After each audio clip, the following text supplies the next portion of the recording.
A welcome as loud as you can possibly get for Anthony Mougianis. He is the owner of Apollo Cleaning and Apollo Pro Cleaning and Restoration. Thank you. Thank you. Thank you.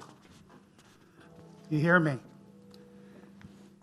I brought my own sharing crew today. You heard that. First and foremost, what I like to do, aside of thanking and welcoming all of you here, is introducing people that are important in my life, because I think it's important to show gratitude, and I'll talk a little bit about that as well. But initially, my life partner, Tara. Tara, stand up, please. My children are here from Columbus, Ohio. Alex, Nicole, my sister, Angie, from Steubenville, Ohio, and my cousin all the way from Florida that came up here today, Maria. And of course, my beloved staff that has come to support us. One of the things I can tell you, you may think that we're in the cleaning business, but we are far from being in the cleaning business. We are in the people business. We are here every day to change the lives of people. My story begins in 1976, so I'm going to expose my age a little bit to you all. And it was a senior in high school, leaving a little town, Steubenville, Ohio, and going to this big metropolis called Columbus, Ohio. Even back then, in those days, it was a huge difference culture. So I remember vividly my mother and father dropping me off, and my mother crying, and my dad had a look of fear in his eyes, thinking, oh my God, I'm throwing good money to this guy's never going to make it. I was one of those best of the worst and worst of the best students, right in the middle, C average. All the brains were passed to my sister.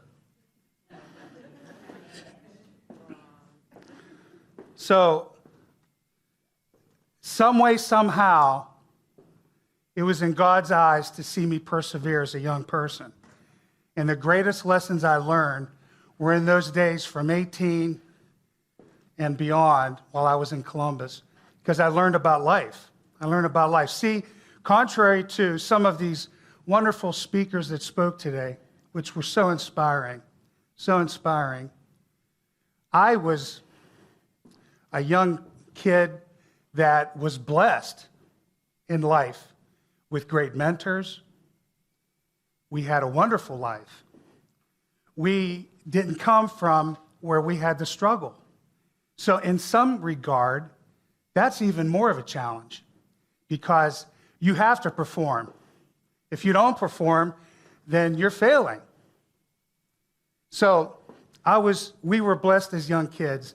And so my story, I'll speed it up to where we came to the early 1980s.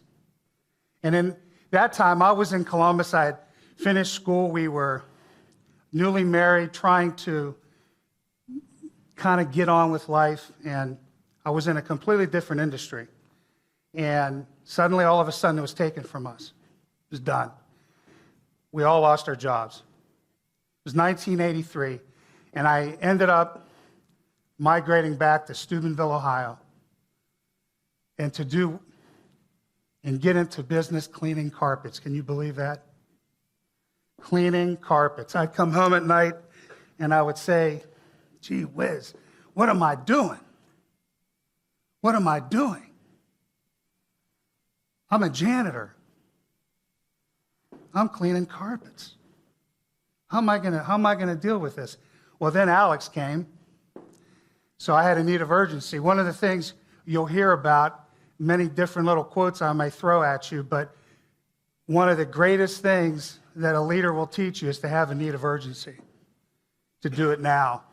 And our great speakers today spoke of that it's time to do it now. Anyway, she gave us a need of urgency, okay, to get to work, because we had somebody crying, wanting to eat. So,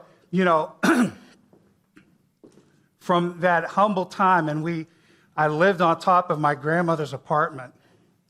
We had 2 dimes, maybe, to rub together.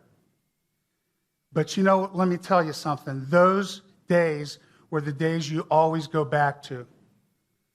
In times of great success and times of great victory, you always resort back to the days where you struggled. Because, folks, let me tell you, you'd never win without facing adversity. We never learn in life through victory. Ever. You know why? Because we're patting ourselves on the back.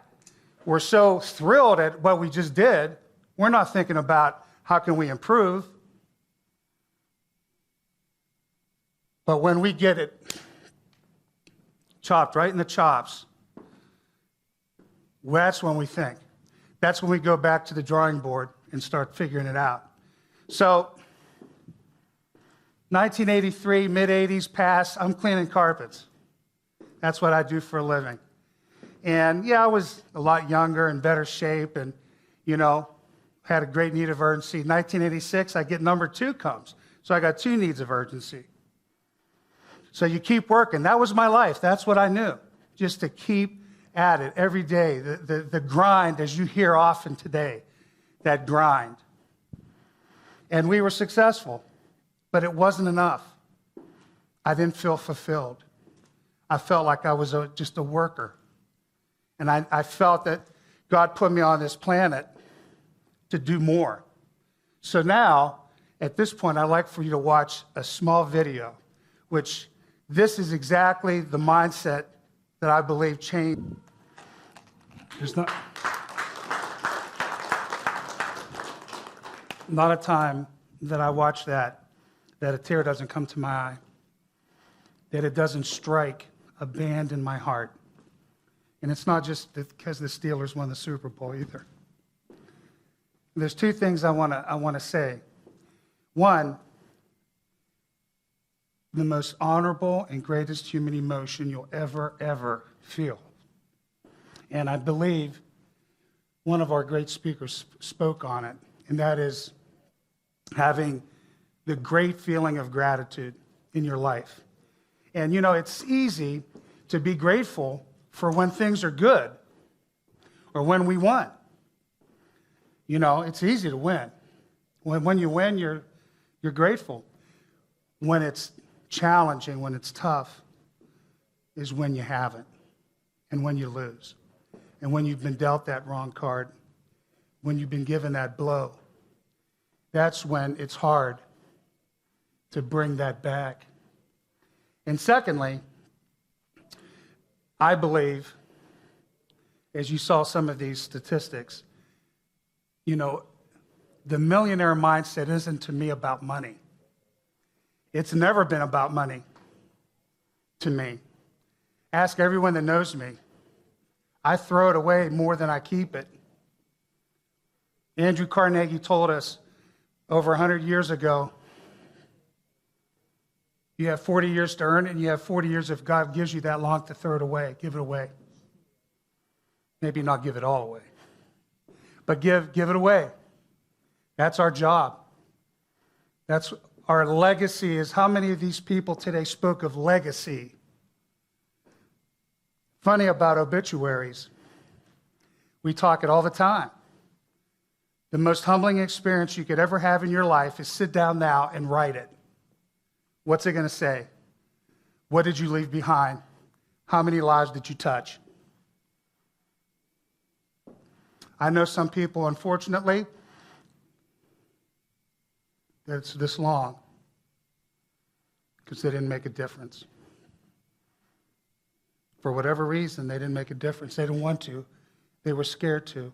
They weren't taught to. They didn't have the confidence to. And I've seen others that go on and on. 2002, I lost my dad. That was the next thing. And excuse me, because it's tough. It's tough. I had a good mentor. 14 years ago,